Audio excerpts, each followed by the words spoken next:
Okay, so let's look at MimbleWimble, which is a method that we can use to keep our transactions within Bitcoin and other blockchain methods secure.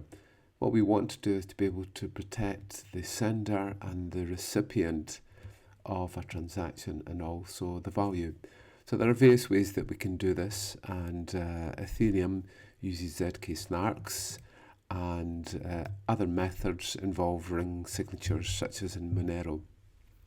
But MimbleWimble is an interesting method. So when we look at our blockchain, we can see here that the hex addresses could be resolved back to an individual. So it's possible by analysing hex addresses or by knowing what the hex address is of someone who they're actually paying, and it's possible then to follow transactions. It's also possible to see the amount of bitcoins that's involved in the transaction. So what we want to do is to create a world where we can actually transact within a public blockchain without revealing the identities of Bob and Alice and the values that they're transacting with. We can then map these into a higher level world to be able to define a financial infrastructure or some sort of commerce architecture. So it was this paper here that was published in 2016 by Tom Elvis Jedusor, and that was the person who gave Harry Potter the invisibility cloak. And in this paper was MimbleWimble, which is a technique that allows transactions on the Bitcoin blockchain to keep their privacy. And then this appeared. So on this GitHub created by this person, we see the Grin repository. And then the Grin repository is an implementation of MimbleWimble. So in this presentation, we'll try and give an overview of some of the methods behind MimbleWimble. At the core is elliptic curve cryptography. So just to recap, with elliptic curve cryptography, we have a curve, and then we have a G point. We take a random 256-bit number, and that becomes the gradient. So G is equal to the private key, let's call it N, to give us the public key. The public key is a pair of points, X and a Y, and the G value is a pair of points, X and Y again, and the private key is just a scalar. So our public key is equal to the private key multiplied by the G point. So here is one well-defined curve. So this is the curve, this is the elliptic curve that's used in Bitcoins. So we see our G value here, that's the base point. And then we have x squared, y squared is equal to x squared plus 7 is the curve. And then we have the prime number here. So this prime number, we do all our operations within what's called a finite field. So the values are always constrained to 0 and to p minus 1. So we always do a mod operation of p to be able to bring us in inside this finite field. Okay, so that's the basics of our elliptic curve method. So here we see here, when we're just detecting if a point is on the elliptic curve. So we take the point in, and you can see we're doing things with the x and the y and so on. But here we see the mod of curve P. So it takes the prime number and creates a mod for it. So everything that we do is within this finite field. And it's cyclic. So our operations work with that. Then we get the concept of point addition with elliptic curve. So the difficulty of elliptic curve is that even though we know g and a point value, it is almost impossible for us to determine what the value of n is. It's easy for us to multiply, but it's actually very difficult for us to be able to reverse back to give us this value of n. So let's say that we have 2 points here and here. So the private key for this one is n, and the private key for this one is m, and the private key for this one is n. If we add the 2 points together, we find another point on the elliptic curve. So that is equal to ng plus mg, and we actually find that that's n plus m times g. So this is equivalent to having a private key which is equal to n plus m, and a public key which is equal to n plus m times g. Elliptic curve addition is fairly easy in terms of its computation, and is also efficient. So here's an example here of our point addition. We'll make a couple of key pairs here.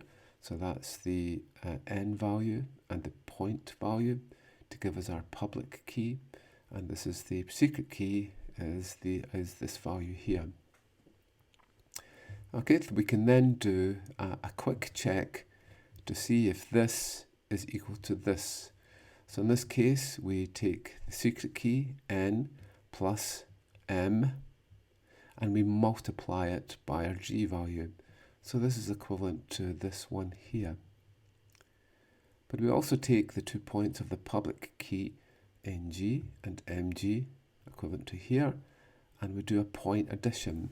So this one is a scalar multiplication, and this one is a point addition. And then we'll compare to see if they're the same.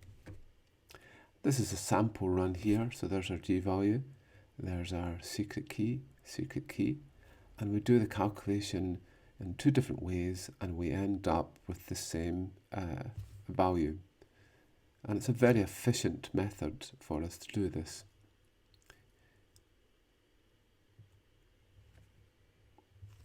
So let's say that Bob has certain transaction values. He could hide those transaction values by taking a point on the elliptic curve h and adding them and then multiplying by h. So it won't be possible to know what those values are. Unfortunately, Eve could be watching, and then over time she could actually find out the transactions which were the same and actually discover the values of v1, v2 and v3 there. So what we do is that we add in what's called a blinding factor. So the blinding factor, we take another point on a curve and take a random value and add that to our transaction. In this case now, only Bob can actually reveal the value of v1. And even although we have the same transaction values, it won't be possible for Eve to now see what those values are. So we can look at an example here. Okay, so this is an example of our point addition that we just did here. So there we go. So every single time that you perform this, it should end up with the same value. So this is the Python code here if you're interested in it, and this is the code that we just implemented. So now let's look at the blinding factor. So let's say that we have a value of 6 and 12, and we'll take 2 blinding factors of 5 and 6.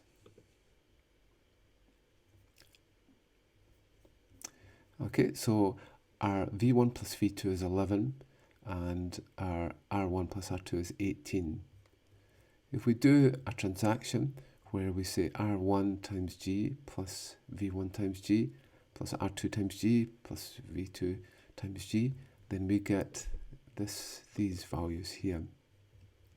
We now do the addition of g1 plus r1 plus r2 to give us r3, and for v1 plus v2 to give us v3, and we do the same calculation and it ends up the same.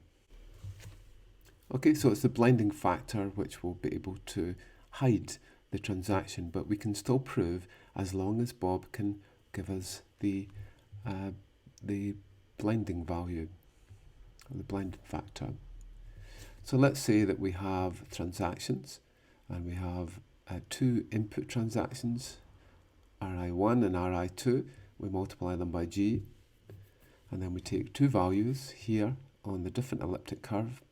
So our output becomes R3, which is the addition of that plus that, and then the values, the transaction values, V1 plus V2 is equal to V3. So that's what our outputs become. So by revealing the blending factors involved, it's possible to find out what the overall blending factor is. So here's an example here that we just saw.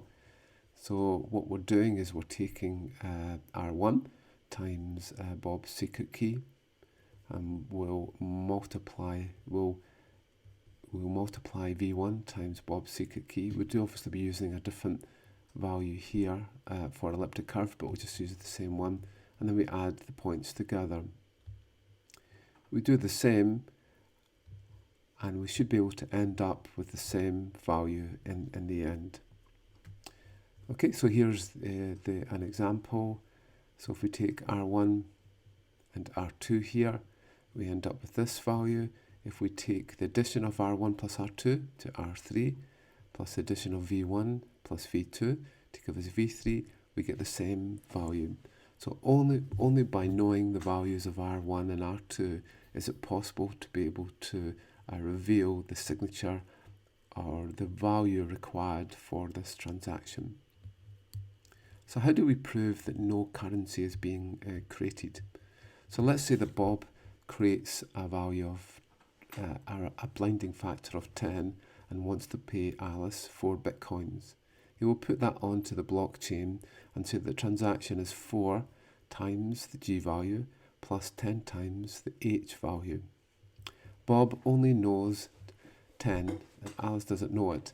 So both Bob and Alice will know the value of 4, which is the transaction value. Now we want to send these to Trent.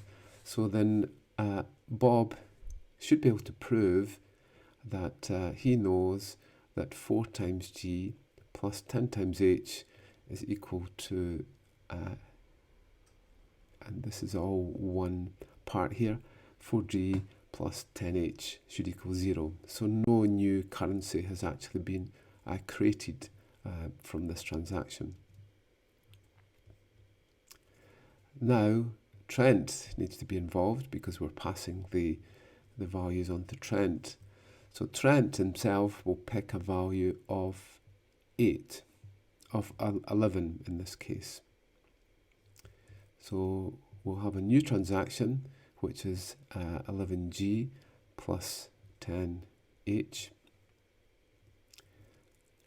And then we'll subtract it from the value that Bob created for this transaction, and we'll end up with 8G. This is the sum of the blending factors that we have.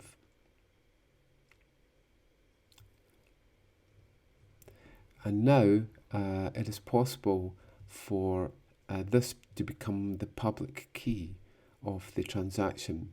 So it should now be provable that all the inputs are equal to all of the outputs by providing this as a public key. This is revealed as the sum of all the blending factors. Okay, so that's been a quick overview of MimbleWimble.